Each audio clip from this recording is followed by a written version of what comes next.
Welcome to RV Out West. I'm your host, Brooks. My family of four's base camp is located in the beautiful Pacific Northwest, and our RV adventures radiate out from there. Please grab a mug of coffee and join us as we discuss RVing around the American West. From sweet camping spots, gear and equipment, to tips and tricks, we've got you covered. We are RV Out West. The Oregon landscape showcases beautiful ecodiversity and is a pretty special place to RV. Joining us today is Kathy Belge of Solo Women RV. She spends her time solo traveling around the state for months at a time. While she is not full-time and does maintain a home in Portland, Oregon, she has found a balance of RVing and living in the city. In this episode, she shares with us trips on solo travel, how she makes it work, and a great 10-day RV trip itinerary starting from Portland. Kathy, I'm very excited to be welcoming you on the show. Thank you for chatting with us today. Yeah, thanks so much. Great to be here. Tell me a bit about yourself, how you ended up solo RV traveling around the Northwest. Truth is, I'd always been attracted to RV travel. I was one of those people that was going to the RV shows and, just kind of dreaming about RV life, tiny house living, just really drawn to the simplicity of it, but also the travel aspect. Feel like I was kind of waiting around for a partner or somebody who wanted to join me. And I think one day, I don't even know what it was, it just clicked. It was like, "Hey, you don't need to wait around for someone else. You can do this on your own." And a couple of things happened. My dad passed away, which gave me a tiny bit of money, and I had the opportunity to take a sabbatical from my job for 6 weeks, and those 2 things came together. I bought this RV that I'm sitting in right now and headed out on a month-long trip, and then shortly after that was over, I decided I wanted to figure out a way to put more of that into my life, and ended up quitting my job a couple of years later, about a year and a half later, and haven't looked back. Where was home base for you? So when you were starting all of this and thinking about tiny living, kind of where was your sticks and bricks at that time? So I live in Portland, Oregon, and I still have a house in Portland, and I'm not 100% full time. So I still have my home, and I will return back to it at some point. Right now, it's rented out, but I consider that my home base, and that's where. And I'm actually right now sitting in Lapine, Oregon, which is about 4 hours from Portland, out near Bend. And, I love traveling in the Pacific Northwest. It's one of the most beautiful areas. So you rent your place out when you're not using it. Are you doing like short-term rentals or like STR VRBO kind of stuff, or are you doing friends, family, and No, it's actually a website called Furnish Finders, and they cater to traveling medical professionals. okay? So people who are looking for 3 to 6 months at a time, which is good for me because right now I'm kinda up in the air. I don't know exactly when I'm going back home, so I don't wanna do a long term, but I don't wanna deal with the hassle of, like, flipping it over every couple of days either. That makes sense. That's a smart find there. So Yeah. yeah. And are you born and raised in Oregon or the greater? Nope, I come from the East Coast. I'm born and raised in Syracuse, New York, but I've lived out in Portland about 25 years now. Okay. So doing the solo RV travel thing, I think a lot of listeners on their minds, has there ever been a situation it's been scary, spooky, startling, here's on the next standing up kind of thing? And can you share a little bit about that? I can. Yeah, I did have one situation that was a little bit scary, and let me preface this by saying I love Harvest Hosts and I stay at them and feel very safe with them. I'm not sure if you're familiar with Harvest Hosts, but I happen to be staying at a Harvest Host in Idaho. And as a solo woman, as a queer person, traveling through Idaho can be a scary place to be. And I was actually traveling through there right after the incident with the Coeur d'Alene Pride event where there was all those white nationalists who came through And they all and got were. arrested in the U-Haul, right? Yeah. So I I was passing through there. I kinda didn't wanna stay in Idaho, but it was, like, a long day and I needed to stop. So I stayed at this it was a golf course, and, the golf course was lovely, the hosts were lovely. I actually met someone who was on the board of directors. Everything was wonderful, until everybody left and it shut down, and there was a bunch of teenage boys who were zooming around on the golf carts and just kinda circling my RV, and I was there all by myself. There was no one else there. It's at the end long dead end road and, hooting and hollering. It was pretty scary. It was definitely a scary, situation. They didn't approach my RV, they didn't knock on it, but I know they were just trying to intimidate me, and, um, that was just I don't know if it was because I was solo, I don't even know if they knew I was solo in there, but that's literally the only scary situation that I've ever had, though. I mean, I feel like doing this for 4 years and having one incident like that can happen to you no matter where you are, right, in the city or I would whatever. totally agree. Yeah. Absolutely. What tips and suggestions do you have for those looking to do solo travel? I say don't let being solo hold you back from travel. I'm gonna say this, there will be times when you might be scared. There will be times when you might be lonely, but that's not a reason to hold you back. They're just feelings, right? And we can move past those. And there's also gonna be moments when you are just sitting all like yesterday, I was sitting on the Deschutes River all by myself just, watching the wildlife, the birds, the water flow by. I mean, there's so many moments out here that make it worth the moments of uncomfortability, it's just so worth it. So, I would say don't let your fear hold you back and go on out there and but also do what feels comfortable to you, right? Like for me, I don't do a ton of boondocking because that for me, that doesn't feel really safe, right? So go somewhere, especially if you're just getting started, close to home, maybe a state park or an RV park if that's your thing, somewhere where, maybe you have good cell reception so that you can call out if you need to, maybe someplace where there's campground hosts, so that you have that point of connection and just, start small. You don't need to buy an RV and quit your job and head cross country. Like you can just start small, rent something, go to a local park, see your local area. We live in a beautiful part of the country, so yeah, that's what I would say. And that's wonderful advice. I was listening to one of your episodes about your recent trip to Yellowstone. Yeah. Tell me a bit about that experience. And because, you shared on your show, but it actually turned out to be kind of a cool experience. I mean, Yeah. unfortunate, Yeah. it's that unfortunate fortunate. So tell me a bit about it, please. So I went to Yellowstone. Gosh, that was in July of this year. I was actually there 4th of July weekend. I mean, I lucked out in so many ways. It was right after all the flooding, and so I think there was people who were canceling, so I was able to get 3 nights inside the park.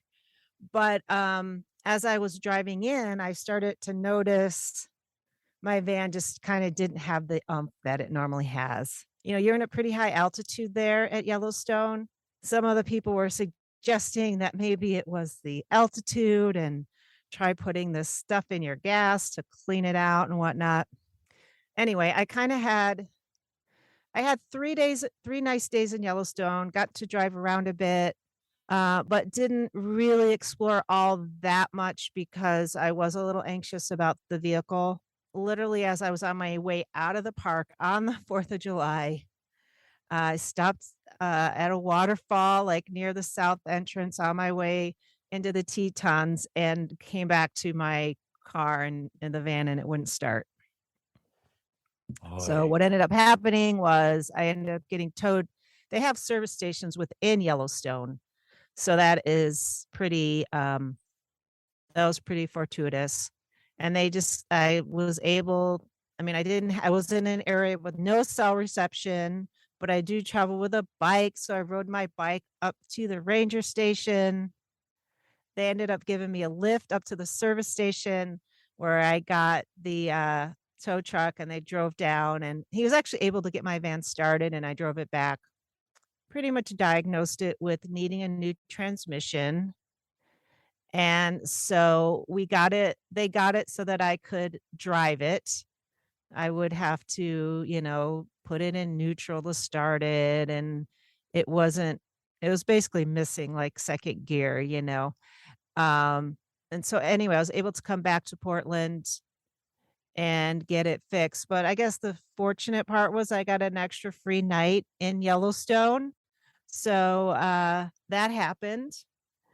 And but then it's been a hassle since getting your transmission rebuilt in a 23-year-old vehicle is it can be it can be challenging as well. And so actually had to do it like 3 different times before they finally got it right. But here I am. I And you're finally back heading up and out, running now. back up and running. And if I Yeah, recall, the name of your RV, did you name your RV? it's squeaky. I named it Squeaky because it's squeaky. It makes a lot of noises here and there But you're as you're getting driving used to down the those road. now, right? Um, The you noises. So you know now what? One of know. the big yeah, yeah, I know what it was. Actually, one of the biggest squeaks that it was making, turns out I needed new shocks when I had first bought it. And so once I got the shocks replaced, it's not quite as squeaky as it once was, but I'll tell you, it drives a lot better. So that's good. Now let's transition and tell me a little bit about where are some of the adventures that Squeaky's taking you to in and around the Northwest? Yeah, one of the things that I do, Brooks, is I'm a volunteer campground host at some of the Oregon state parks. So actually where I'm sitting right now at Love Pine State Park out near Bend is a beautiful park out in Central Oregon. And I spent a month here last year volunteering. I also have volunteered out at Wallowa Lake State Park, which is one of the gems of Oregon. Beautiful lake, the Wallowa Mountains. If you haven't been out that way, highly recommend it. And then let's see, I volunteered over at Silver Falls State Park, which is pretty close to Portland. It's a wonderful little park, actually a huge park with lots of amazing waterfalls, a really spectacular waterfall hike through the park. So those are some of the places that I've been, as a volunteer for the Oregon State Parks. You do 1 month at each site. Sometimes you can do more, but I usually do a month because by a month I'm ready to move on. And you work maybe about 20 hours a week in exchange for a free site. But it's a great way to get to know an area, be able to spend a month in a place, getting to and having community there, especially as a solo traveler, because you got all the other hosts that are working there with you. So that's good as well. We have some amazing parks on the coast in Oregon. I love Fort Stevens State Park. Mm-hmm. I love Cape Lookout, Nehalem Bay. Yeah, we have some really gorgeous state parks in Oregon. But I feel like the inland part of the state often gets overlooked too. If you talk to people outside of the state who are coming to visit, like their primary focus is going to the Oregon coast versus, or it's like Oregon coast, Portland, or Bend. And they're missing a lot of other cool stuff in the state. Yeah. So tell Yeah. me, if I were to fly into Portland, rent Uh-huh. an RV, and I've got 10 days. So I've only taken a week off from work. So maybe I fly in Friday night or Okay. Saturday, and I'm there basically a week. So, I mean, 7 to 10-ish days. What would be the idyllic loop or in out? Give me an itinerary Okay. for the perfect Oregon 10-day trip. You know what? You're going to miss the coast, but I'll tell you the Columbia River Gorge and Mount Hood would be the area that I would send you to. As a matter of fact, I just spent some time there. You start off from Portland, you can head just maybe about 40 miles down the road. You're going to end up in Cascade Locks. which is one of the places where the Pacific Trail comes through. So there's a lot of Pacific Crest Trail hikers that stop in there. There's a cute little town there. I actually camped there at it was where the old locks is. There's a cute little RV park there, county run RV park with maybe 7 or 10 sites. You get a view of there's a bridge there called Bridge of the Gods. It's amazing. A little further up the road, there is the dam, the Bonneville Dam. I wouldn't normally think, hey, what's the attraction to go see a dam? But there's a fish hatchery there that is amazing. They have these giant sturgeon fish there, and you can watch the salmon go by. There's a viewing station. You get to watch the salmon, like right at salmon eye level. That's there. And then I also stayed there's another state park up there that I wouldn't necessarily recommend, because the trains are right there. It's not super attractive, but the Columbia River Gorge itself, there's so much hiking there. You have Multnomah Falls, you have, this it's gorgeous. It's a national scenic area. The Columbia River Gorge is renowned for windsurfing, so you can just hang out by the beach and watch the windsurfers and the kite surfers go by. You can head into Hood River, which is a great little community where there's, tons of little breweries and artsy stuff and fun stuff there. In Hood River, I'd recommend a campground called Tucker Park. It's actually right on Hood River. It's not right in town. It's a little bit outside of town, but it's a county park. And it's actually the park I named my cat after. My cat's named Tucker after this little county park in Hood River. And it's all first come, first serve, which is amazing these days that you can. And I pulled in there on a Friday in August, didn't have a problem getting a site. It's all dry camping. There's no hookups, but I'd recommend that place. There's probably some places closer into town. This is maybe a 10 or 15-minute drive into like where the Columbia River comes through, but it's a great little area. It's out near where all the orchards are. And Hood River is known for growing apples, peaches, cherries. They have this area out there they call it the Fruit Loop. And it's beautiful to visit in the spring when everything's blooming. And it's also wonderful to visit this time of year in the fall when you can stop at the farm stands and pick up, apples and whatnot out there.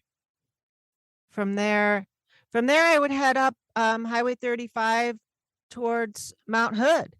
And there's so many there's like different Forest Service campgrounds up there that are first come, first serve. But if it was me and I was recommending it to somebody, I'd get a reservation at one of the lakes, because there's some stunning lakes up on Mount Hood. Trillium Lake is one of them, super accessible, get to. That's run by the Forest Service, I believe. And then there is Timothy Lake, which has a series of campgrounds. I'm going to say maybe 5 or 6, and those are all run by Portland General Electric, that you can reserve up there. And those are also all dry camping, but Timothy Lake it's gorgeous. It's a great place for people who are into kayaking, paddle boarding, that kind of thing.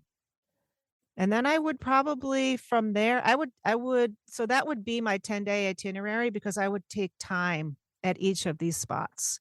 On the lakes, I would definitely want to spend 2-3 days there. Hood River, 2-3 days, 2-3 days. Even in Cascade Locks, I feel like is a little underlooked.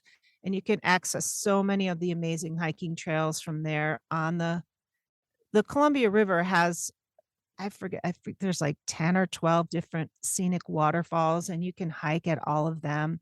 It's just a stunning place. So that would be my itinerary. And total drive time? 40 minutes to get to the locks.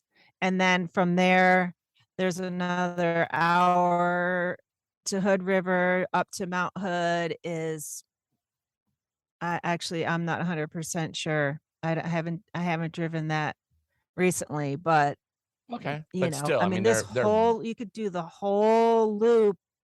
You could do the whole I used to do it, like, when family and friends would come visit, we would just take it as a day trip and do that loop.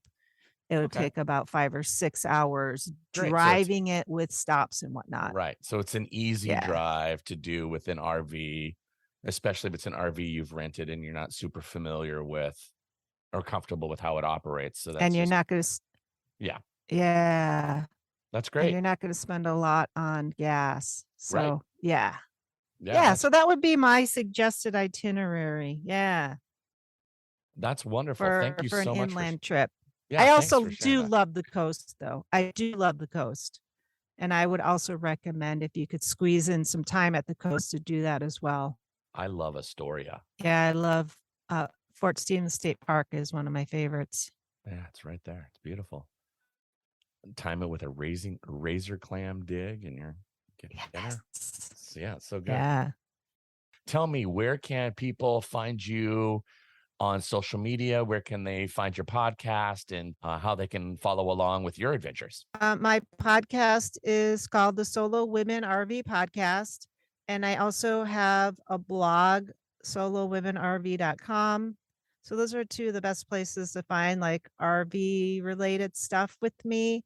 I have, Instagram, it's my name, @kbelge, Belge.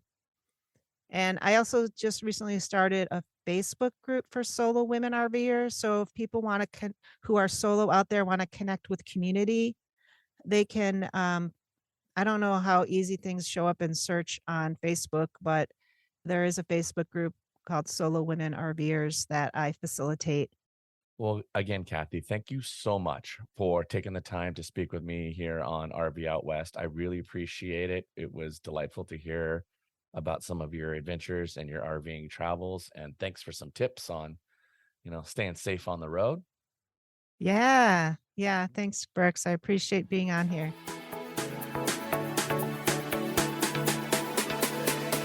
It's time for our pit stop. Traveling with a dog means there's more to pack, and with another sentient being, it adds to the complexity of RVing. Joining me today is my beautiful 8-year-old daughter, and she's going to share with us her tips and suggestions for how to make your RV trips a little easier with your 4-legged friends. Thanks for chatting with me today. Yeah, I'm very excited to be joining you. What are some of the things that you do or that we do when we're getting ready for a trip? And what do we do to get Miss Penelope ready? Sometimes if it's like not like a month long, but it's like maybe a week, I would put some of her food and measure out the scoops into a plastic bag. But if it's like a month or like longer trip than that, then we would usually bring her whole bag of dog food and a scooper. And we got, I'm pretty sure on Amazon, like a dog water bottle. If you press a button and hold it down, water comes out of it, so the dog can drink it. But if you you can lock it so water can't come out, and you can also make it so the water goes back in. What about on travel days? Do you have any tips or suggestions on what pet owners and dog owners should do on big, long travel days? So we usually just bring her dog bed and put it in the middle of me and my brother. So we also sometimes bring like a toy, and she usually just gets on our laps and just snuggles us, and sometimes stays in her own dog bed. Did we bring any toys for her? Any chewies or stuffies or anything? Yeah, so we bring like bully sticks so she can chew on them. And like dental bones, and we also bring some like squeaker toys. Okay. And dog bones. But doesn't she have a favorite stuffy? Did we bring her stuffy? Yeah, we brought her favorite stuffy as well. Something that she kind of got from daycare. Yeah, tell me about it. So when she graduated doggy daycare, she goes to doggy daycare. And when she graduated it, they gave her, I'm pretty sure, like some treats, and then a little stuffed animal that has a squeaker. And she's loved it so much. Is there any other things you want to add about what people can do to make their RV travel more pet friendly, or what they can do with their pets? Do you have any other last minute tips or suggestions? Yeah, I have one or two. So maybe like an hour or 2 hours in on a road trip day, you should probably stop somewhere that has maybe like a dog area or like a dog park, kind of like at a grocery store, because on our trip we saw some, and we would just put her on a leash and bring her in there so she could play, stretch her legs, and kind of go to the bathroom. And also you can kind of stop at like a Walmart or any stores. What about campgrounds? Did we find campgrounds that had dog parks, you know? Yeah. So we found some campgrounds with like dog parks and like canine areas that are like dog friendly. And so you and your brother would go, and what would you guys do with her? Yeah, so we would bring some of her toys. We would keep her on a leash and just bring her into the canine area and throw a ball and like play with her. But also if some parks don't have a canine area, sometimes they allow dogs to go on parks, but that's like very rare to find. Yeah, okay. Well, thank you so much. I appreciate you joining me today on this pit stop to talk about traveling with dogs and specifically with Miss Penelope. Thank you. You're welcome. I love you. I love you too. With the fall season just around the corner, that means that the RV show season is rapidly approaching. Perhaps you've been thinking of RVing, wondering what all is involved with the RV life. Well, in 2 weeks in our next episode, I'm going to help answer some of those questions. It will be an inspiring and insightful episode that you will want to give a listen to, even if you are a seasoned RVer or just considering starting out. There will be something for everyone. In the meantime, please be sure to share with your friends and family about this podcast and head over to Apple, Spotify, or Amazon Podcasts and leave this show a rating and a review. If you've not yet subscribed to the show, please do so. That way you'll never miss an episode. If you have an idea for a topic you'd like me to discuss, please contact me at rv.out.west@gmail.com. Now, get out there, explore, and go see what's beyond the horizon. Thanks so much for listening to RV Out West. Join us again in 2 weeks with our next episode. Please like and subscribe to our podcast on iTunes or wherever you choose to get your podcasts so you never miss an episode. And I sure would appreciate if you left a rating or a review of the show. Special thanks to Scott Holmes Music for providing the intro song, We Are One. RV Out West can be found on Instagram and Facebook, where you can interact with us and follow along on our RV adventures around the Pacific Northwest. So get out there, explore, and go see what's beyond the horizon.